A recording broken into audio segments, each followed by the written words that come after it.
एक शब्द है संस्कार, और ये शब्द नहीं है, ये दर्शाता है आपकी जीवन शैली को,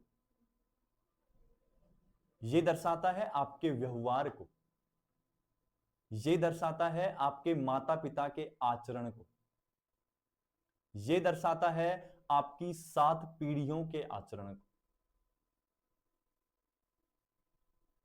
संस्कार कोई किताब में पढ़ाई जाने वाली चीज नहीं है कि जिसे 4 किताबें पढ़कर हम प्राप्त कर सकें। संस्कार कोई बाजार में मिलने वाली वस्तु नहीं है कि जिसे जब मन चाहा हम खरीद सकें। संस्कार कोई रास्ते पर गिरी हुई चीज नहीं है जिसे जब हम चाहें उठा सकें। संस्कार वो बीज है जो बचपन में बोया जाता है माता पिता के द्वारा। ये हमें मिलता है मां के आंचल में, पिता की छांव में।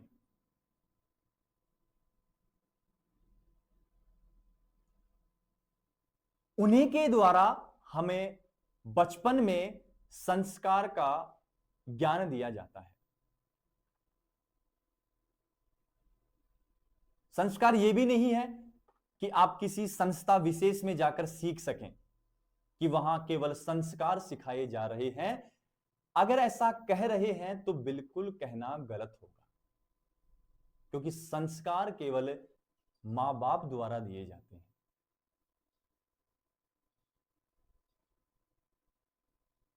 तो चलिए वीडियो की शुरुआत करते हैं। तो नमस्कार, स्वागत है आपका वासुदेव एजुकेशन के यूट्यूब चैनल पर। अगर आप नए हैं तो चैनल को सब्सक्राइब कर लीजिए, बेल आइकन को प्रेस कर लीजिए और ज्यादा से ज्यादा वीडियो को लाइक कर दीजिए। हमारा उद्देश्य केवल शिक्षा एग्जाम क्रैक करने के लिए देना नहीं है। हमारा उद्देश्य है आपका जीवन बनाना, आपकी जीवन शैली बनाना, आपको संस्कार सिखाना, आपको यह बताना कि जो आप हो वो संस्कार आपको सबसे ज्यादा कहां से मिले, ताकि कल जब आप किसी के सामने जाकर खड़े हों तो वो आपके संस्कारों की तारीफ करे, वो आपके संस्कारों द्वारा मंत्र मुग्ध हो जाए। तो आज की इस वीडियो में हम बात करने वाले हैं कि किसी बच्चे को ज्यादा संस्कार मां से मिलते हैं या पिता से मिलते हैं। ऐसे कौन कौन से संस्कार हैं जो मां द्वारा मिलते हैं, ऐसे कौन कौन से संस्कार हैं जो पिता द्वारा मिलते हैं। साथ ही साथ इन संस्कारों पर साइंटिफिक फैक्ट और साइकोलॉजिकल फैक्ट दोनों की हम इस वीडियो में चर्चा करने वाले हैं। वीडियो को बिना स्किप किए देखना है, क्योंकि वीडियो बहुत ही ज्यादा इंटरेस्टिंग और बहुत ही ज्यादा हेल्पफुल रहेगा। तो चलिए शुरुआत करते हैं। सबसे पहले मैं बात करूंगा कि संस्कार में मां का क्या योगदान है। तो आप सभी जानते हैं कि जब हम पैदा होते हैं और जब पहली बार हमारे मुंह से कोई शब्द निकलता है, मतलब जब हम पहली बार बोलते हैं तो हमारे मुंह से पहला शब्द निकलता है मां। और वही मां हमको सिखाती है चलना, वही मां हमको सिखाती है बोलना, वही मां हमको सिखाती है खाना, वही मां हमको सिखाती है करुणा, वही मां हमको सिखाती है ममता, वही मां हमको सिखाती है दया। ये सब संस्कार मां द्वारा दिए जाते हैं। अगर मां नहीं है तो ये संस्कार नहीं है। अगर मैं पिता की बात करूं तो धैर्य, संयम, विकट परिस्थितियों से कैसे लड़ा जाएगा, अपने से बड़ों से कैसे बात करनी है, अपनों से छोटों से कैसे बात करनी है, अपने गुरुजन से किस प्रकार बात करनी है, विकट परिस्थितियों में किस प्रकार डटे रहना है। वो अपनी कहानी सुनाएंगे कि किस किस प्रकार से मैंने कष्ट झेले हैं फिर भी मैं अडिग रहा। ये सभी संस्कार आपको पिता द्वारा मिलते हैं।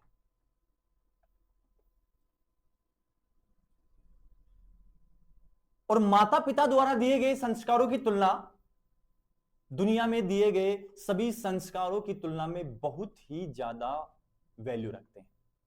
उनकी कोई कीमत नहीं है, क्योंकि मां बाप हमें वो सिखा देते हैं, वो संस्कार दे देते हैं जो शायद हम दुनिया से ना सीख पाए, जो शायद दुनिया हमें ना दे पाए, जो शायद किताबी ज्ञान हमें ना दे पाए। लेकिन हम ठहरे साइंस के स्टूडेंट, हमें तो हर बात में रिसर्च करने की आदत है। हम तो हर बात में कुछ ना कुछ खोज के निकालना है।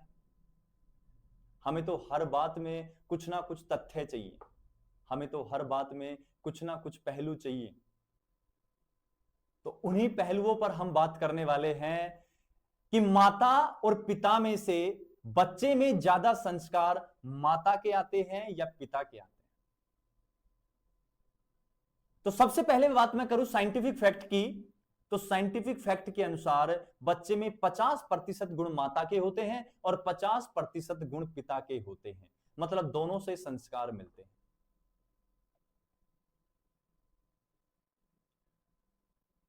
अगर मैं साइकोलॉजिकल फैक्ट की बात करूं तो साइकोलॉजिकल फैक्ट के अनुसार बच्चा जिसके साथ ज्यादा रहता है, जिसके साथ उसके विचार ज्यादा मिलते हैं, जिसकी बात को वो अच्छे से समझ सकता है, उसके संस्कार ज्यादा आते हैं।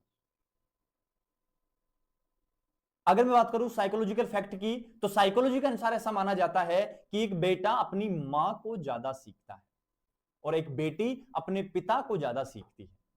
अगर यह बात सच है तो आप हमें भी कमेंट सेक्शन में बताएंगे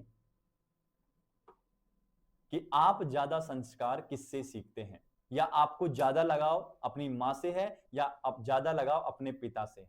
या कोई लड़की है तो लड़की को ज्यादा लगाव अपने पिता से है या लड़के को ज्यादा लगाव अपनी माता से है। अगर ऐसा है तो कमेंट सेक्शन में बताना है, क्योंकि जो लड़का होता है वो मां की ममता दया भाव जल्दी अट्रैक्ट करता है, जबकि जो लड़की होती है वो अपने पिता के विकट परिस्थितियां, पिता का तनाव, पिता की चिंता, इन सभी को अच्छे से समझ पाती है।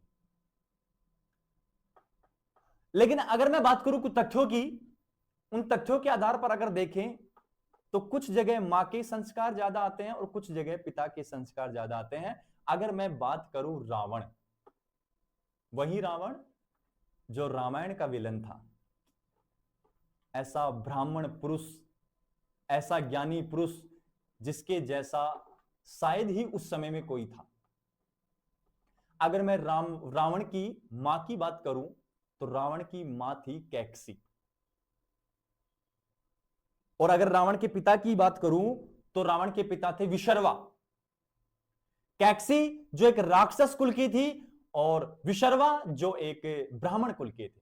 तभी तो रावण को ब्राह्मण माना जाता था, बहुत बड़ा ब्राह्मण था।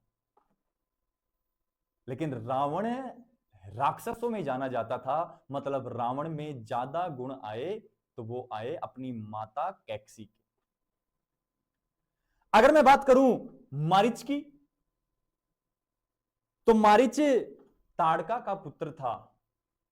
ताड़का उसकी माता थी और सुकेतु उसके पिता थे।